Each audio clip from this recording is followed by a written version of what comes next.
Chris, or aka Charmander. We have two guests. I'll let them introduce themselves. Hey guys, my name is Mike with Cardboard Kingdom. Hey everyone, I'm Shawn Leung, also known as Pando. I guess I'm a player from the North American Continental Championship. Yeah, and so we're excited to kind of interview you some questions about your experience. Just to kind of jump right into it. What DLCs did you get to go to? Oh, I went to Vegas as a attendee, not a competitor. I wanted to be a competitor. If anything, I was the most confident for Vegas. And as a competitor, I got into Seattle. There, I was kind of unsure about myself, but yeah, those are the only two. One competitor, one attendee event. Mm-hmm. And you're from California, right? So were you practicing at all the set champs, or how did you prepare for these events? Yeah, it's been a while, but when I think back to Seattle, I don't think I practice as rigorously as some people may, I guess, think I might have. If anything, I didn't want to stress. I think stressing isn't great for your mental. I think it's gonna affect your gameplay. If anything, I played at my locals like maybe once or twice a week. After that, it's probably in the back of my mind, like, okay, what play should have I done against X, Y, Z? Yeah. Keeping that in mind. But at the end of the day, I wanted to have fun. And if anything, if I'm losing or winning, just have a joke about it. So there's no, I would say, I don't want to be the person to tell you how to play. I think that's a really big thing for me. How to practice. There's a right way or a better way to do that. But in terms of how to play, telling you like you shouldn't play this character, it feels like I'm telling you how to have fun, and I don't want to be that. Yeah. So when it comes to practice, not too much, more about having fun. Yeah. That's At the end of the day, it's a Disney card game, and I did want to ask you if you ever felt some of that anxiety, being nervous, maybe in the top eight, just playing a match where every decision is very critical on, Yeah. the order of things. Did you ever feel some of that stress going into playing some opponents? 100%. I think some of the stress was that I wasn't even up in the top cut yet for Seattle. I think it was more about the vibes from my opponent. When you're at the break point of either you need the 2-0 or you're not going to make it, the moment you win one game, the vibe from your opponent could easily shift because they realize they're not going to make it anymore. Yeah. If anything, they need to play for a potential let it go promo, top 128. So the vibes go down, and I'm like, oh, it's going to be a long moment of silence. And I think that kind of, I wouldn't say bother me, but I feel like I feel that pressure. So maybe it does affect me, my gameplay just a little bit, but I wouldn't say as much. When you get into the top cut, I think you start to overthink things easily. You need to probably prime yourself, ground yourself, if anything. If you're not used to being competitive, I think you got to learn fast. Yeah. So, and some of the misplays I do make, I easily reflect on them fast. It's one of those things where it's like, I should not have made this misplay, but I could easily say it's probably the pressure. Right. That makes sense. So I'm curious, Shawn. Whenever you mentioned that you went to Vegas as an attendee, was that one where you were on like the wait list to try and get in and play, or what was kind of like the experience of like how did you become an attendee and why did you go to that event as an attendee specifically? Yeah, so for sure I wanted to be a competitor. So there's always the chance that you get off last second. Okay. It looked like it wasn't happening, but all my friends were going. And I'm like, you know what? I'll still go as an attendee. Okay. So went there, did a side event. I got, I believe, top 8 for one of the side events. And I was like, you know what? I was pretty confident. I think this was the right call for me, or at least for myself, to be a competitor. I want another shot at this. So I signed up for Seattle, and lo and behold, I got in like probably a week right before. Nice. Okay. So was the sign up process and everything? Because like I'm much more the collector, and like I play in set champs very casually, but I'm definitely not like a competitive like like high tier player by any means. So I'm always curious the sign up process for like Seattle specifically, where you got through. Were you like waiting for them to announce it? You like clicked the link and got in, or like what was kind of that process to actually be able to compete, even to just sign up? Yeah, I think I was practicing with friends at the time, and we just no, never mind. We weren't. That was for Continental. But I honestly was just on the website maybe 5 minutes before, and I'm just hitting that refresh button. Okay. Yeah. I know some people are really on top of it. I don't know how they do it, but I know some people are pretty much experienced or veterans at. Knowing exactly when to click to get access. Yeah, probably some like botting or something going on. Who knows? But yeah, that's Yeah. good for the people that always get. Well, that's very exciting to hear, and I'm glad that you decided. Obviously, now looking back on it, that performance in the side event for Vegas to then give you the confidence to go to Seattle and have so much success. That's awesome. I I was rooting for you so much in the finals. I love Luke. He's a Midwest guy like myself, so like I'm not mad that he won by any means. But you were playing Steel Song, and that's like my favorite deck, and it was such a mismatch, or at least from my point of view. I don't, I just knowing the Ursula and the mechanics between Steel Song, like I know that that's very tough, and I believe you won game one, correct? Of the Yeah. And I was like, he's gonna do it, like the upset. Like I was texting my buddies, like I was so fired up for you. So, what was your mindset just going into that match? Obviously, I like I said, I believe it's pretty very favorable for the Emerald Steel players. So, like, what was just kind of your mindset? Did you think you were gonna lose after you won game one? Like, what was just kind of the roller coaster of that matchup? Yeah, I guess to kind of like lead towards this point of the tournament. Prior to it, we only had one green steel player in our locals. At the time, he was just shifting over. He was an Emerald Amber player. So I didn't get too much practice with it. During the event, I think I went against 4. Oh wow! So I'm learning on the spot. Even prior to the event, I asked my friend like, okay, what do you not want me to do? And I would just figure it out from there. Yeah. So make it to top cut for day 2 in Seattle. I played another green steel player in top 32 to make it to top 16. I still remember him. He's from Canada. And honestly, he was probably the best competitor I've met. He was really nice. We were both frazzled at some judge calls, or like we understand some intentions, but we didn't execute them correctly. So, for example, it being my first time, I'm turning my ink after I draw my card. So some small things like that were kind of throwing me off. But he was really nice. He's like, hey, take a deep breath. I know what you're doing. Like, don't worry about it. He's like, if I know what you're wholeheartedly doing, like you could take back the move. Like That's really nice. I would hope the same. So we even took like a water break right after our first game. So really nice guy, green steel player also. So I was learning on the fly. Then I went against a sea of red purple players. Then I make my way up to Luke. And I'm like, okay, I played against this deck. This is the finals. I wholeheartedly think that Emerald Steel is a bit on in favor at the highest level. Okay. I think you need some knowledge to it, but if both players were playing perfectly, it almost feels like I'm just leaving it up to variance for my part.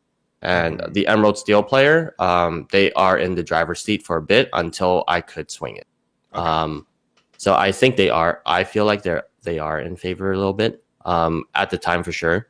And yeah, there was a moment where I thought I could win it. After winning the first game, I'm like, all right, it's happening. I guess it's happening, because I told my friends every time, like, hey, I made day 2 there, and I'm like, all right, can I stop there? Am I good? Should I stop trying? And then I get top 32, and I'm like, okay, I think I'm good now, and it just keeps on going.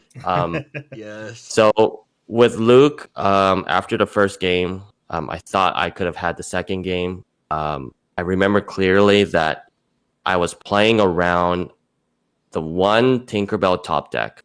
That's the one thing I didn't want him to have. We're allowed to review deck list prior to our match. Okay. He only had 2. I kept the Zeus. I know I could have Zeused his morph. However, I'm afraid of what he could top deck instead of a Tinkerbell. So, for example, it could be sudden chill. If not a sudden chill, it could be, for example, what is it? Hypnotize. Mm-hmm. So cards like that, I was trying to minimize the impact of his top deck. Yeah. So by keeping the Zeus, and if he drew some other card, I'm pretty confident the Zeus will take it out. Then I play a whole new world.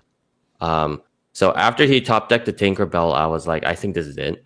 I made a misplay after that. I could have kept my Smee and still have the same result, but I was already thinking about the next game.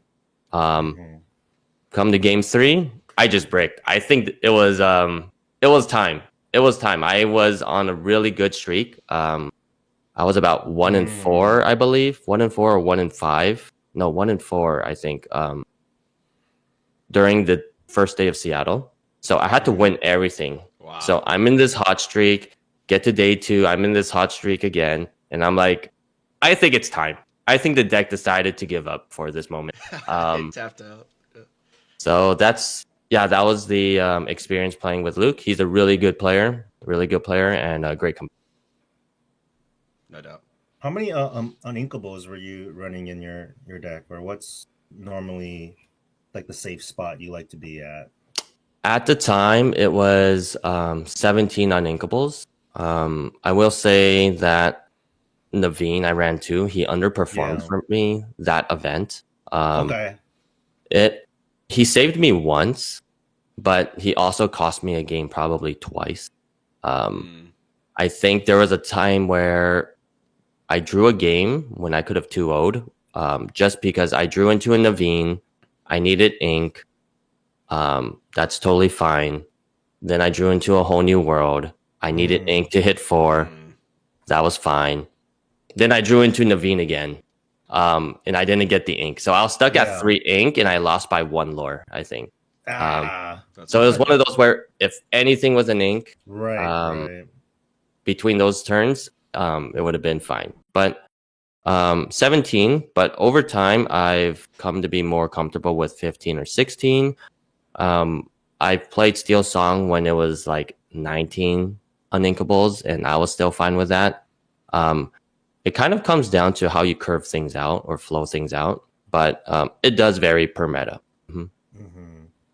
I mean, at the end of the day, there is a lot of RNG with a dice roll with cards, and you can play your deck completely right, and there's just bad luck and there's good luck, and you top decks into something. So people need to understand that like there's luck involved in any sort of card game, right? Yeah. But definitely high skill level with how to play the cards in your hand.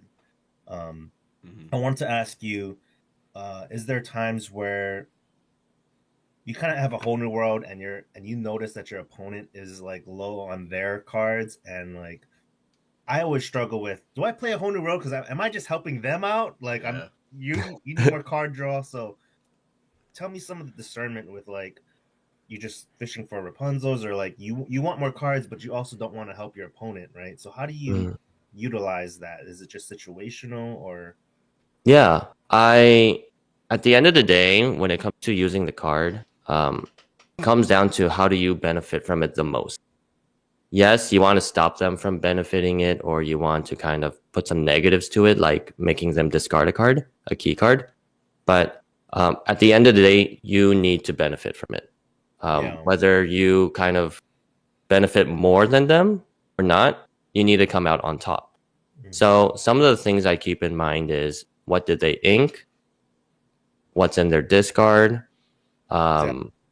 So what can they draw into? What are their outs? Yeah. Right. So some people have this mentality as to think about, how do I not lose?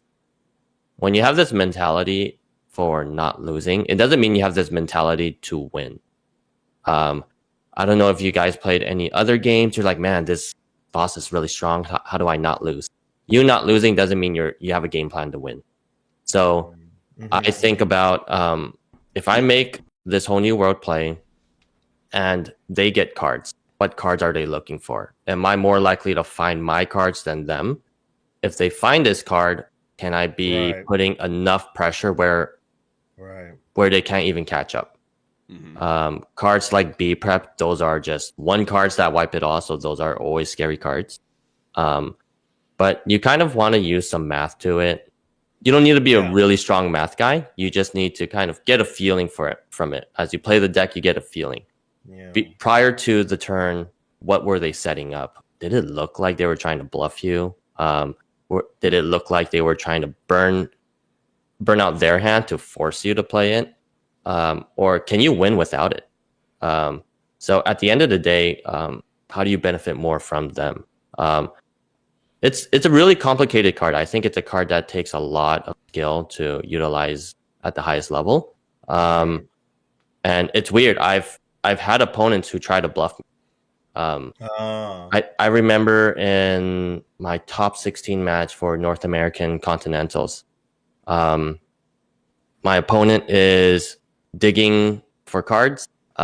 He's playing red-blue, digging for cards. And he played one last card to dig. I forgot what, but he grabbed the card super fast. And I'm like... He's trying to pretend like he pulled something he needs. Yeah. I'm like... Wow. If it was a difficult decision, you would have taken time to it. So if the board was saying you really needed a wipe, you grabbed it really fast.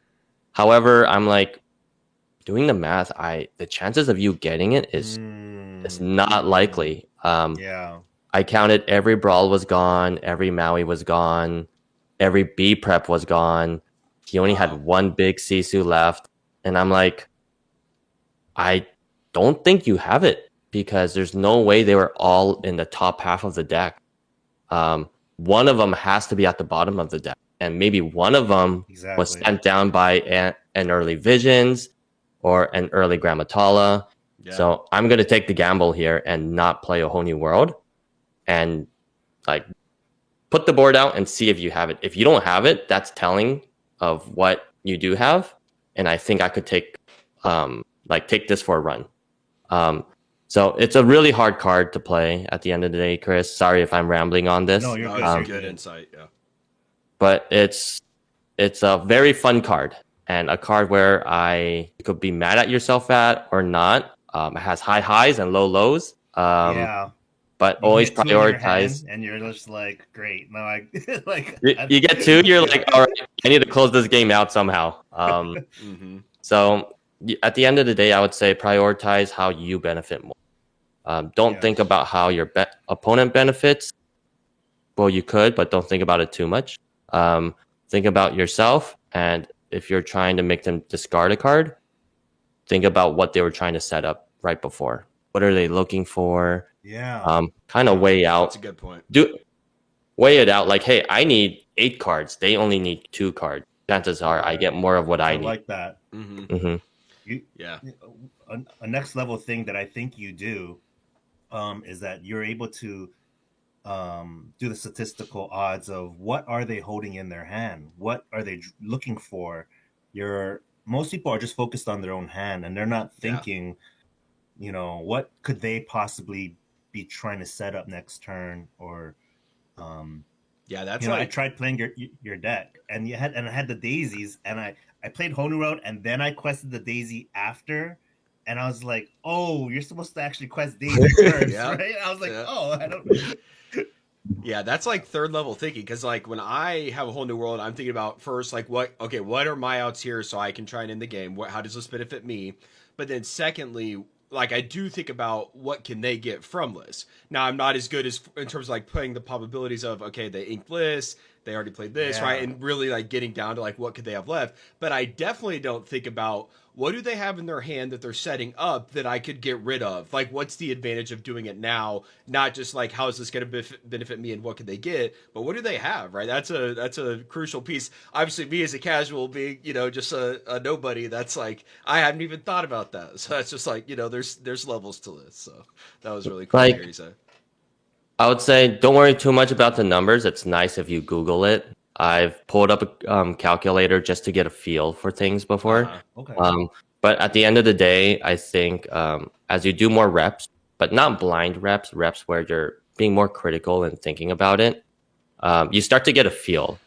Some things you could also take into account is, okay, they just used the B prep, and I know they have one more B prep. They top deck this B prep, right? Like, let's say they top deck their third B prep. They use it. And you play a whole new world. Sometimes you're fine with it because you're thinking to yourself, what are the chances that the fourth B prep is really close to this B prep?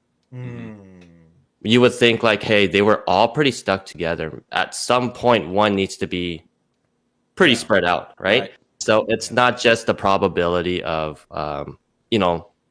just doing the math and them drawing into it. You kind of start getting into your mind where you're like, hey, there's no way his cards are that stuck together.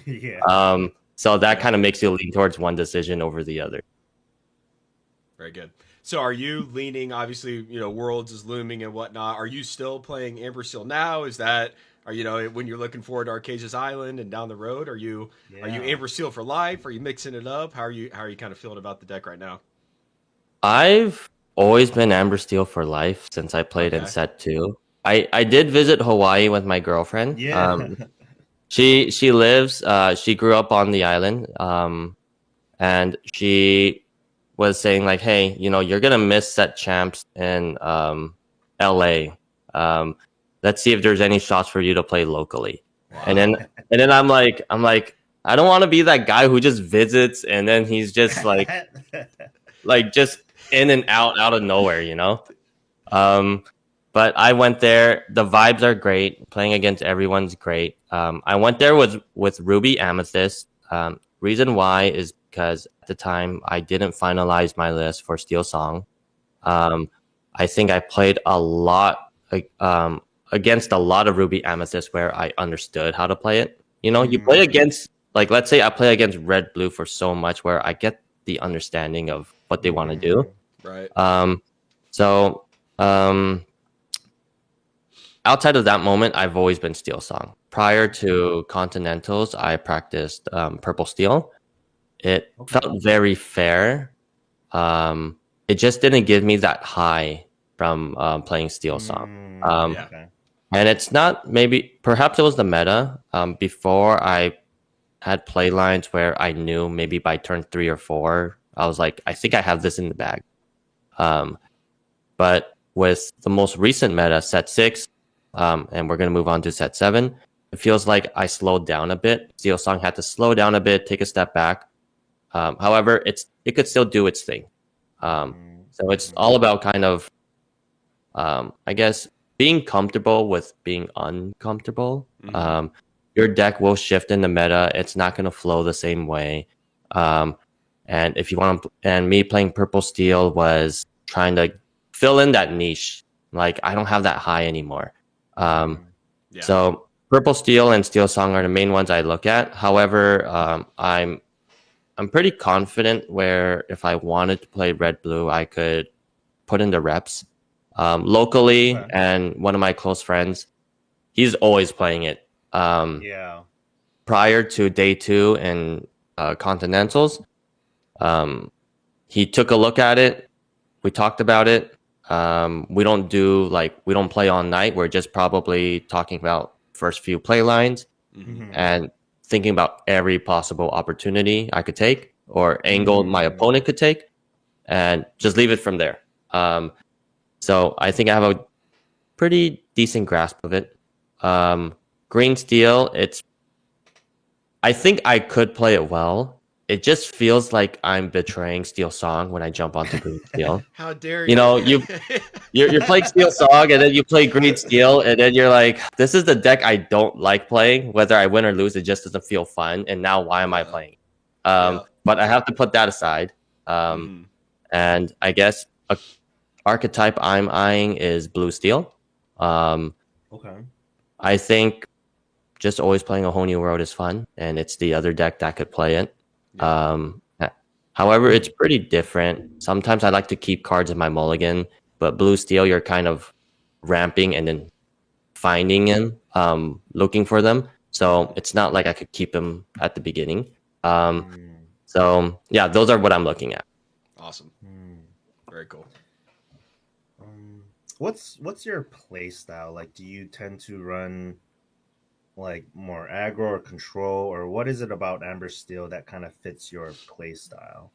Yeah, I so one of the things I thought about prior to Continentals was that um, everyone or majority of people might be playing a Ruby deck, and there are lines where you could be aggressive enough and go under a Ruby deck. I did some research. A lot of people who qualified for Continentals qualified with Ruby Yam or Red Blue. Both decks, there's no reason why you should jump off of it. If you want to play it, you could play it. Mm-hmm. And it's probably your strong deck, so you might stick to it. So I looked into the Diggy Diggy Hole version, Yeah. Yep. trying to go a more aggressive style, and I realized that they could actually stop you if they get the cards. Um, I've tested it multiple times. It's how you also see some tournament scores or reports where Blue Red wins against Diggy Diggy Hole. There are lines where no matter how you open up aggressively, they could take it out. And that was something I didn't like, or it didn't sit well with me. It felt like I had to just mold correctly and see what they get. Um, I wanted a plan B. So I like to have options for my playstyle where I could go aggressive when I need to, and I could be controlly when I need to. If I wanted to be aggressive, um, there's other aggressive decks, and I thought to myself, am I trying to be faster than them or a bit slower? If I'm going to be faster than them, then this deck might just be the counter to blue red, but maybe not to everything else. So I wanted to have options. Mhm. Um, my list ran 3 Daisy Ducks, mainly Yeah. because I like the option or chance, even though it's very little, I could open up with 3 daisies in the beginning. Um, if you're on the play, you play 1 daisy, and then you play 2 more daisies the next turn against a red blue. They have a hard time. They Yeah. definitely have a hard time. Playing 2 daisies is fine. I think I'm always honestly biased to wanting to run 3 to have that chance. Um, however, your opponent could stop you, and what's my game plan afterwards? And a lot of aggressive diggy diggy hole or aggro steel song versions, Mm-hmm. they kind of burn out from there. So I wanted an out, and whether that out is a great out or not with a whole new world, maybe I could get the 2/4 lore to close out the game. So I'm lowering some early aggro cards. However, I'm scaling out to be more middle to control. So having options are nice. Good. Yeah.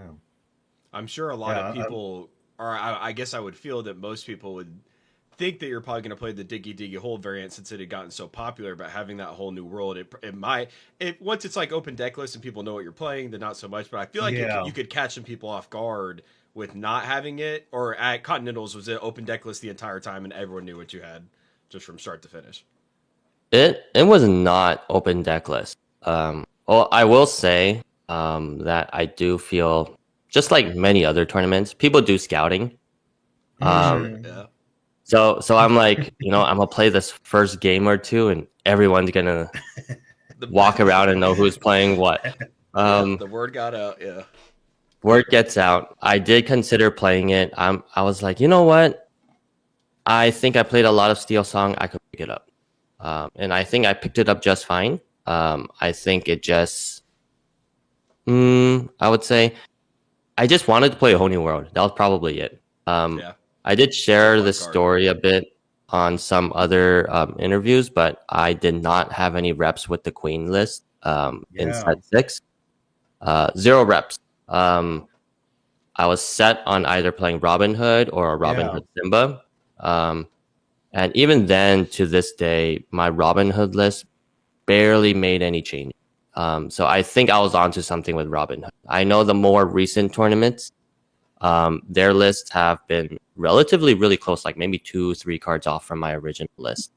But I had a gut feeling that Robin Hood might not be the best in a sea of Ruby deck. Hmm. And at the time, Din with his red blue list wasn't as popular. I know he ran almost the same list at Continentals. Um, and I think that if word got out more, like it would have gotten much popular early on, and maybe I would have stuck to Robin Hood. I think the Robin Hood list does relatively well, decent. But again, Robin Hood just doesn't do that great to Ruby. Um, so yeah, sorry if I rambled. What was the question again? No, you're good. Yeah, I was gonna ask you like with the Robins and the Queens, and I noticed people run World's Greatest Criminal Mind when they run the Queens. I Was that something you were contemplating? I know you had like the bare necessities. Were you thinking in a still song deck, World's Greatest Criminal Mind kind of combos well with the Queen, right? Hmm. Was that something you were thinking of taking in, or the deck couldn't really fit anymore, or Yeah. So Steel Song, so many good cards. It's hard to fit it into it 60. is? Yeah, Um, the topic of World's Greatest Criminal Mind, I think going into Continentals, a lot of Ruby decks, there's going to be Maui's, there's going to be Maleficents, Kamatoas. World's Greatest Criminal Mind is just a free removal, especially if you're kind of on the edge about it being a dead card into other matchups. The Queen at least gives it some viability. Um, yeah, so weighing it out, where if a lot of people qualified with a Ruby deck, um, then even a Cinderella could sing it on a 3-cost Sisu. They might be playing red blue, so it doesn't hurt to have at least one. And the Queen enabled a second one. Would I had ran 3? That might be a little bit more outlandish, but I think I made the right choice with 2, especially with Queen. okay. That's awesome. Hmm. So have you? Yeah. I So noticed. obviously, Oh, oh, go ahead, Chris. No, you sorry. go, you go, you go, you go for it. You go You for it. sure? All right. So Yeah, yeah. with worlds like looming, obviously, I know everyone's waiting on the edge of their seats for additional details and stuff like that. Have you heard anything behind the scenes? Anything of like when are you any additional details on worlds or what may be coming at the end of this year? I haven't heard anything, so what I know is what you guys know. Yeah. That's what I tell everyone. Yeah, I think that's all I could really say. I actually don't know. So there's nothing to add on to it. It's just I'm waiting too. Wait. I bet you're waiting very eagerly because I'm waiting and I don't have any stake in the game. So I bet you're like, What, come on. what, like, that, what, what sets are gonna be included in it? Do you know? That again, I don't know. I Okay. want to say so my hunch is it's gonna be at the end of this set or it will be set 8. Um, I just try to be really reasonable with how other people might need to, or try to put myself in a perspective where Ravensburger wants to be reasonable and accommodating for people's time. Absolutely. So if it's going to be next month, there's not enough time. Right. Right. 2 months out, maybe 3 months out, that's got to be the end of the set. But I still think people need much more of a heads up, especially if they want to start saving up on PTO. If Absolutely. anything, they want to kind of buy tickets way ahead of time to save money. So it's either 3 months or it's beyond. Yeah. Yeah.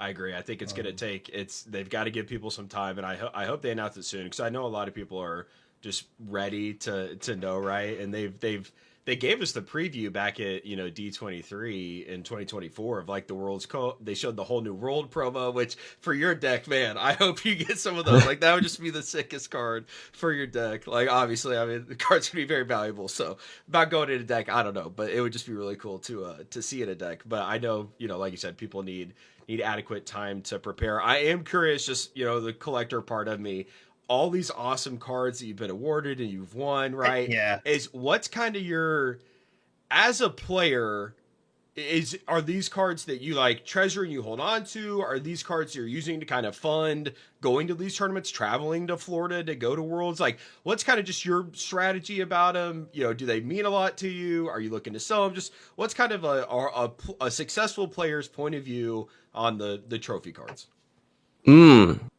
All right, so I am always open to selling them. I still have all my promos from, well, not all. I only have the Golden Mickey from Seattle, and I do have all my promos from Continentals. The Mickey was graded a BGS 10. Awesome. Nice. It is not a black label. It's a gold Pristine, label, though. or the pristine yeah, one. nice. Yep. Yeah. Could have been a 9.5. It could have been. I know some people did get a 9.5, and if I got it, I would have fell onto my knees. Like in the shop, like they say it's back. They're bringing it out. I would have fallen onto my knees. But the Baymax, the Elsa's Palace, Elsa's Castle, the Cusco, and the Invite to the Ball, I still have them. Didn't even touch them. Like I'm not trying to cause anything or any damages or anything. I do have the Rapunzel playmat and the Baymax playmat. I do have some Cindy's playmat from extra tickets. And I am open to selling them. I usually try to sell them to whatever friends or people I've or associates, or basically if I know you in any way, usually you get dibs. I would rather not deal with sending out a card through mail, and I'm always skeptical about it, especially with the money. And I have gotten offers right after the events that I play at. However, I feel like there's a lot to think about at the time because I can't put a number on it. So I don't know if and it's reasonable. I feel like I don't know if I'm getting lowballed. Like they're putting a lower than average price, and I understand when it's fine because you're trying to get something out of it, but it's hard for me to think on the spot. Yeah. So I tend not to really sell it on the spot unless giving it some time. The person wants to really talk to me or talk about what they want to do with it. Basically that. But I do think the Invite to the Ball is a nice memento, memorabilia. Right. The Baymax and the others, I'm okay parting with it. Gotcha. And it'll fund my trip to Disney World. I haven't been there. So Okay. Very cool. Mm-hmm. That's awesome. I'm very curious. Thank you for sharing that. That's great insight. And I'm very curious about, well, all the cards are amazing. I love them all, but the Baymax in particular, that one they hadn't used before. And I don't know if they've really given too much details about how long they're going to use that one. But when you compare that, if they only use it for continentals here and in Europe, and maybe if they do some overseas or something, I don't know if they are or not. But then, if they have it at Worlds and it's only those 3 events, that could easily be one of the rarest promos there is, significantly rarer than even the Golden Mickey. So I'm very interested to see, do they take that promo then into DLC season 2? Or, what's kind of just the future of these promos? Because, for example, if someone sold their Baymax now for whatever the market rate is, let's just say it's $5,000. I have no clue what it is. If it's $5,000, I mean, that card, it could be a $20,000 card if they say after Worlds we're no longer, awarding this promo. It truly might be that scarce. And so I think in your shoes, I would advise, just hold on to them for a little bit. They're awesome to, just kind of, you said you don't want to damage them. You haven't touched them. You're not really looking at them. But at the end of the day, those cards obviously have significant value. It's an awesome memento for you, the Invite to the Ball. But there's just so much unknown that we don't really know, how many of these cards are going to give out. And if that Baymax doesn't get awarded, it very easily could be the rarest card in Lorcana, apart from the world's one of one, which if you win that card, I think you could fund, all your future, trips and tournaments. So that would be just an awesome way to cap off this run for you. That would be significant. So very cool. Thank you for Yeah. sharing that. The card is really nice. It's really nice. I looked at mine. I'm glad it's a really clean cut. So it's one of those where I feel like it's definitely a PSA 10. Mm-hmm. Yeah, it could be a really rare card. If they're not going to reprint it in any other way, you could argue that numerically it is, or quantitatively, there's less than a Golden Mickey. However, in the long run, Golden Mickey is serialized. It's there to stay.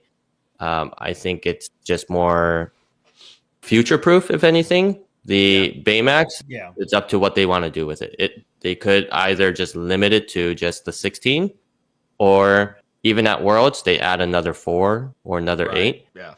It's still more rare than the Mickey, but over If time it's the Mickey I think comes out on top.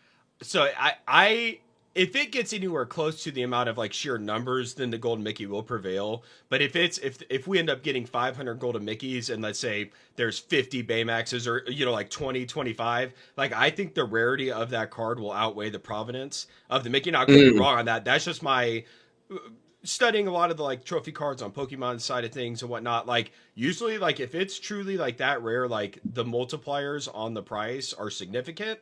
And so the Baymax is one for sure. Like if I were in your shoes, like I'd be playing that one very close to the chest to kind of see what they do with it, because it's one that could outweigh every other card. Just once again, depending on what they do. And you could be right. The serialized Mickey definitely could have more provenance, and it likely will if the numbers get close. But the rarity of that card, it intrigues me a lot as a collector. So.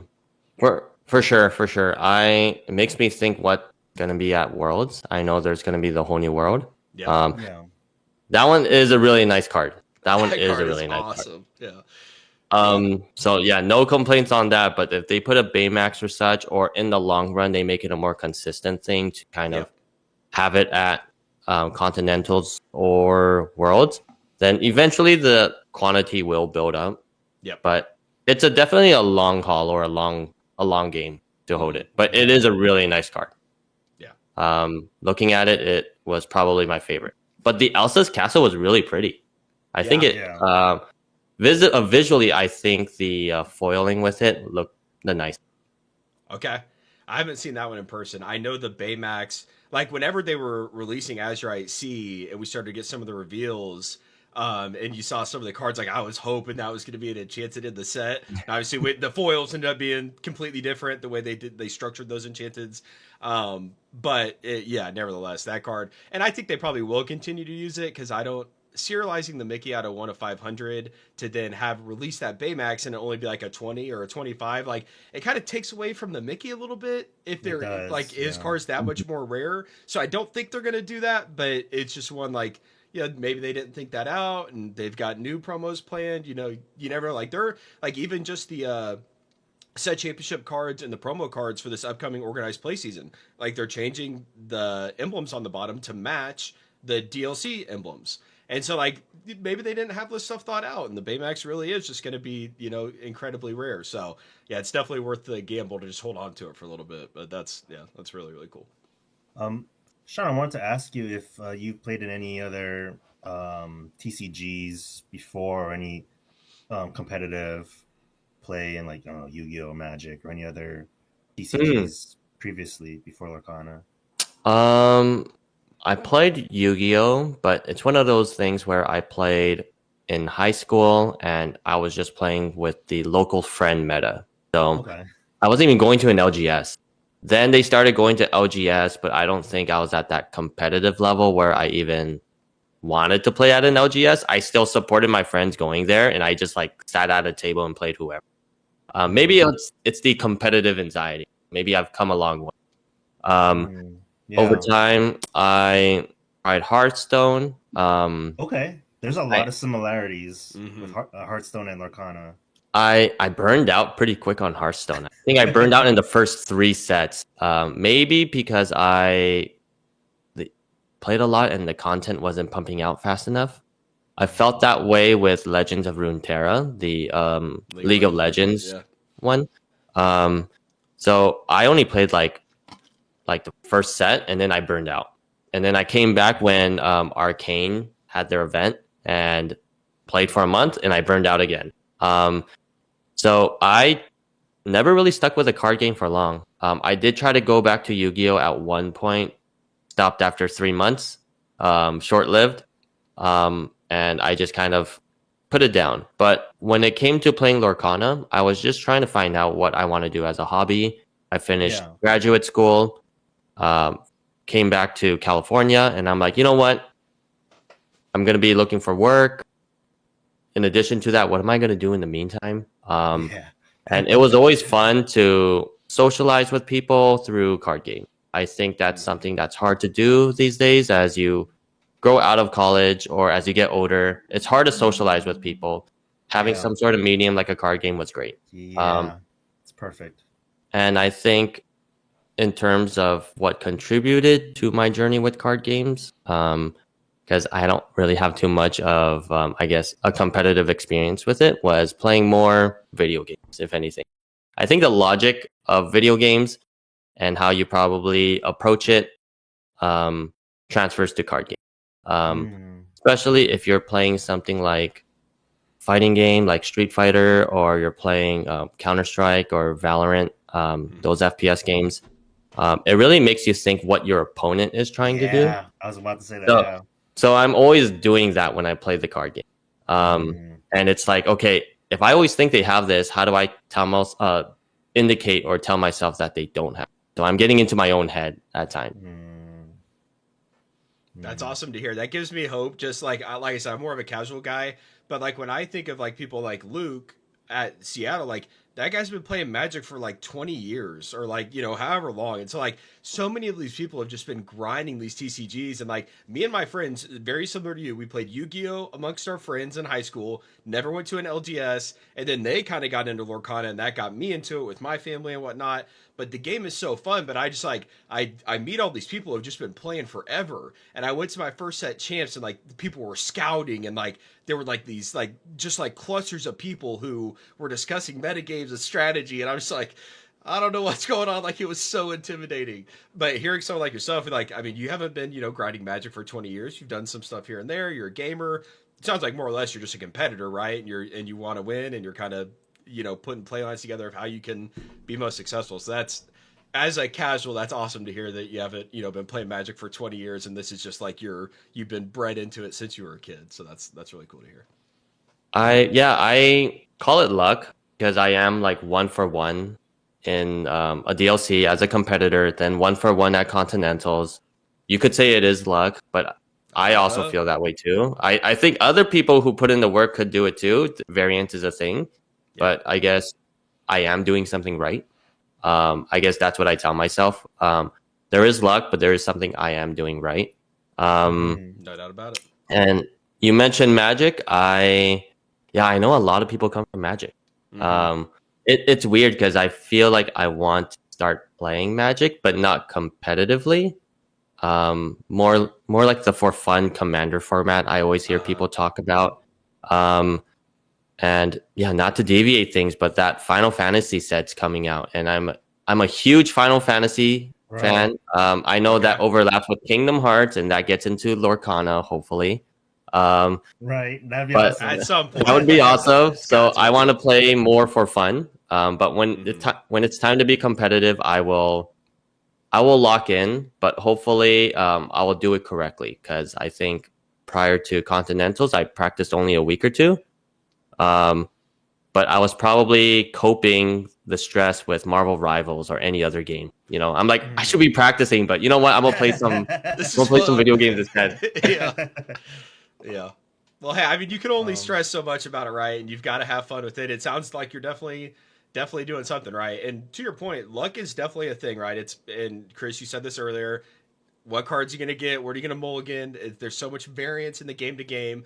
But a lot of these tournaments, I mean, like yourself, like you've one have won at DLCs, one have won at Continentals. A lot of these other players have topped a lot of these events despite the variants, right? So that's one thing that, as a casual player, I love about Lorcana. When I go to just like set champs, like there's all these different deck formats, all these different ink combinations, but a lot of the times these same players are rising to the top because they're just really good, right? And I want a game as just a casual, you can express your skill, you can be competitive. There is some variance, like kind of any given Sunday type of feel to it, like the NFL.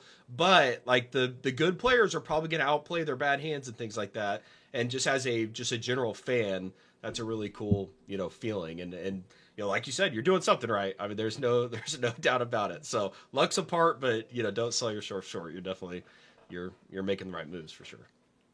Thank you. I had a few more questions left. What do you think of Arcasia's Island? Like, have you been checking out these cards and thinking like how you want to play them, or what are some of your thoughts with this new set coming out? Yeah, I do feel Steel Song got little to nothing. Traditional Steel Song off the bat, I would say off the bat, that's subject to change over time here. Yeah.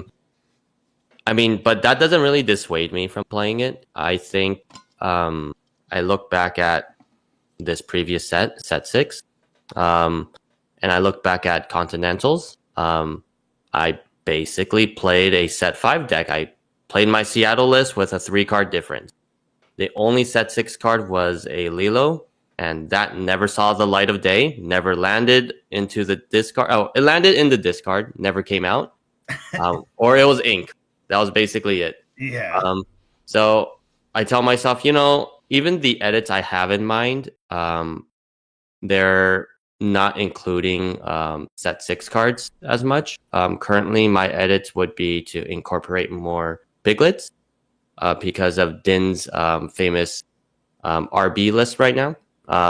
But that's not a new card. So with Arcasia's Island, they didn't get too much. However, they get some, and I would want to be testing it, exploring it, have some fun with it. I think the Sapphire cards look a lot of fun. I think the talk is Sapphire right now. For sure. Yeah. Is it anything? Yeah, Sapphire anything. Is it overhyped? Maybe, maybe not. But I think it is something to explore. Maybe get an answer. So I know what direction I want to take my playstyle to. Purple Steel, I would still play. Again, it is probably like the closest thing to a Steel Song for me, if it's not Steel Song. But I'll still play it out. But as for cards that stood out to me, what I think about them, I thought Cobra was pretty good. I think Steel Song or Blue Steel would be the card that targets it more to remove it. But if you're not playing those cards, or maybe Green Steel could do it too, for sure. It could stick. It could get you some lore. I think that the Sapphire Coil, that one has a lot of people talking. I do think it is a very scary card, but at the same time, I think for a red-blue player, it throws them off their curve. That small ink really matters, and they also need to keep on inking, and sometimes they want to keep cards in their hand. So at some point, it's a dead card, or it just becomes Hiram Fuel. That's what makes it really great. So it is a good card. I don't know if it's the game-breaking card just yet, especially, but it is on my radar. The Tamato and Scrooge legendaries, they look great. Yeah. I was hoping for something really great with Amber, or maybe a dual ink song. Right. I would have liked a song where it was like maybe do X damage, heal X. Yeah. That could have been something. It's a song, it's a Steel Song. It makes use of healing, which Amber has kind of struggled to get use out of. But we got what is it? The Aurora, and what is the other card? The Minnie Mouse. So we'll see what happens with that. I do think that for a card I thought was pretty good is the Queen, the legendary one. We'll see how it plays out, but I always look back at Amber Amethyst, just because I want to play it differently in some way. Whether people see it as an aggro deck, but I want to just see if it could break out of it anyway. So it's just more for fun for me. The steel cards, Bajira is pretty good. Gantu looks like it's going to be a card that people look at. And I think that's all I could recall for now. Yeah. Do you have a favorite enchanted of the set? Ooh, from the set, there's a lot of good ones that stood out. I love this set a lot. What's the chase? I don't know. I've got a lot of good ones. The Tamatoa, like, I don't know. It's just so different and unique. Plus, it's like a very meta card. So, like, I think that's definitely, it's going to be one of the front runners. That's just like pure art. Everything else taken away. Like the Tamatoa, I don't know. When I saw that, it just did something to me. I love that card to death. That's definitely my number one. It's saying blue steel, right? It's holding exactly. It's just, and I've played Amber Steel. That's for sure, like my main deck. But I already have a blue steel deck built. Like I'm playing that Tamatoa, like that. I need some enchanted copies of that card in my life. So yeah. I feel that I like for sure. I look at the art like many other people, right? It's enchanted. It's the alternate art. I think the ones that stood out to me, whether they're going to be used or not, was the All Is Found song, the one with Elsa, Anna, and the mom. Sure. Absolutely. That one was a really pretty card. I think for a princess, it was probably Aurora or Belle. Yep. And I think the glass slipper, it probably stood out to me, and then it kind of disappeared a little. It was one of the first ones that got revealed, so the hype kind of left it behind. Yeah. Yep. And I thought the colors, maybe it's just the image, but the colors worked really well for the Show Me More Amethyst card. It's the one with the queen. The queen, yep. Yeah. So those are the ones that stood out to me. As for like maybe a steel song card like Bolt, I think he's all right, but I think the other ones just look better. Yeah, I agree. So yeah, that's my take on the enchant. Okay. My last question I had was, what sort of advice do you have for new players coming into the game, maybe casual players that want to kind of get better or kind of level up? What sort of things? Maybe they haven't gone to a DLC. What sort of skill? Like you talked about, like turning your ink before you play, and you made some like. What are some things that people like myself could like work on to improve their game? I think some of the advice I still hold to myself is to not be afraid to fail, not be afraid to lose. I need to still work on that because I think that kind of flared up a bit after Continentals. I went to my locals and everyone's like, oh man, I'm playing against Shawn. I'm like, variance is a thing, right? Like, I don't want the pressure to keep on winning. I want to lose so I could learn. And when I want to learn, there's no better way than to lose. I think you want to have that frame of mind, not really be discouraged. If you're playing the game to always win, then you should be like the best player. Like, I don't see myself too like up there, but in terms of someone with like 100% win rate, you should be the best player. You should be going to Worlds, winning all the DLCs. You could be that person, but let's be realistic. Chances are you're not, because nobody's that player yet. Yeah. So don't be afraid to lose. And when you do lose, be honest with yourself and reflect. If someone someone gives you advice, you don't have to shut them down. If anything, they give advice for a reason. And if you feel like it's relevant to you, sure, take it. If not, that's all right. But however, there's something new to kind of consider. And in one way or another, it's probably going to come up. So should you have quested a character? Yes or no? Why? Depending on your matchup. Was this turn important for you to play a Pete? yes, no, why. As you kind of learn game knowledge, because that's something a new player doesn't know yet, um, you're going to start building on those skills. So when you ask yes, no, why, should I do this, should I do that, you wouldn't know unless you knew what cards they had. You wouldn't know unless you knew what they wanted to do.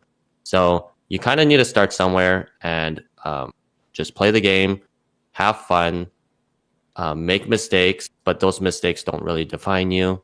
And be in that frame of mind to want to learn. Because if you're losing and you're not trying to learn, then it's not going to look good for you if it's not meeting your expectation. That's solid. Yeah, that's a great point. Yeah. It resonates a lot with me. I was just watching The Last Dance, that Michael Jordan documentary. I love Michael Jordan. He's like one of my personal heroes, one of the great winners of all time. And in The Last Dance, one of the last episodes, he talks about, I only am so good at winning because I've lost a lot. And like, I have a lot of revere and respect for losing, and like using that to, gain leverage, not being afraid to lose. That made me a great winner. But he talks about the correlation and the respect for losing. So it's funny. I was just watching that yesterday, and like you'd kind of hit on that exact same point. Like, you have to lose to win, and it's what you take away from it, right? Like, use it to energize yourself, think back, list play, and think about where you went wrong. But yeah, losing is a huge part for any winner. If you're going to be a good winner, you gotta learn to lose, and lose in a good way. Yeah. And I think that's a huge secret to success in anything in life, whether it's Lorcana or you can extrapolate that out to anything you're trying to do to gain an edge on. So I think that's a very good point, Shawn. I agree, and yeah, thank you for sharing that, because it definitely is something to take out in the game. And also, I guess to add on to it, don't be too hard on yourself. So when you do lose, don't be too hard on yourself. Yeah. Yes, you are learning, but yeah, that's a good point. I've seen some people feel very discouraged, and it's just a game, and with the right people around you, like, it'll be okay. However, don't be, like, I would say, don't be that person who, I guess, not to I guess, pull things to the side, but on the other perspective, it touches on being a good winner. So, like you said, Mike, don't be that person who probably makes it hard to be a good loser. Mm-hmm. Like, oh yeah, right? It's like, hey, I'm a pretty good loser. Yeah, you don't want to be happy to lose, right? Yeah, you don't. Yeah, like I'm like, I could be a good loser, right? But don't make it hard for me to be a good loser, right? It goes back to, you have to be a good winner too. Yeah, don't be a bad winner. Yep. I was just trying to figure out, have some humility even when you win. Yep. So I was just trying to figure out how to word that. For sure. So don't be too hard on yourself too. But yeah. And to your point, what you brought up earlier was just the community around it is something that I really love, is hanging out with people, talking about the game, talking about the new set, ripping packs, playing Pack Rush. There's just something very powerful about the community around Disney Lorcana that I'm just absolutely in love with. But with that being said, I do want to thank you for your time. I want to respect everyone's time for today. Yeah. But anything else, Mike, Shawn, anything before we wrap up? No, I would just thank you to Shawn for coming on. It was a pleasure to get to know you and chat with you, and thanks for sharing some of your stories and insight with us. Yeah, no, thanks for having me on. It was great talking to you guys. I would like to give a shout out to my girlfriend, Christine, from Hawaii. She's here with me now. We want to go back to Hawaii. We want to visit. When are you coming back? Are you coming back sometime? I was supposed to go back in December, but ticket prices spiked like crazy. And also, she says I should have practiced for Continentals. Lo and behold, I kind of didn't until like the week before, so I could have maybe went. And then we're looking to go this summer. So definitely, great. I'll reach out. I'm not too active on Facebook, but I will hop on Facebook. If anything, I'll you up on Discord. But other than the shout out there, shout out to my local group of friends, everyone who's been there as part of my journey, and even Hawaii. being there. I still remember you guys, even though I'm only there and played Yeah. 2 set champs. So I like to kind of just acknowledge everyone who's been a part of my. It does feel surreal. Like I said, I could be just like you guys, and well, I am just like you guys, not coming too much from a TCG background. So I acknowledge my position, and anyone could work really hard and get there. Variance is also a thing. And other than that, I guess if anyone's interested in learning more about Steel Song, I do have a guide on Metafy. I feel like I wrote a lot, too much for me to really say in words at times, or maybe there's some things I can't say in words, but I hope it's a resource to kind of help people in their Steel Song journey. If not, it puts you in a frame of mind to play the game and apply it to different decks. It is in need of edits in the sense where I finished it, but I need to proofread the last section or such. But I kind of want to just give back to the community in any way. So through Metafy and through anyone who's curious, feel free to reach out. We'll put the links in the description if people want to check that out.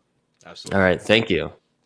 But I would say, well, nothing to say. Sorry, didn't want to drag that on. It was just a trailing thought. Thank you so much for your time today, Shawn. Thank you, Mike, and I guess that's it for today. And hope you guys can like, comment, subscribe, and follow for more content. Hopefully we can catch up and do this again sometime. After Shawn wins Worlds. Yeah. I don't want that pressure. Yeah, all right. He won't win, but maybe. All right. Thank you, guys. We're going to end here. Thank you.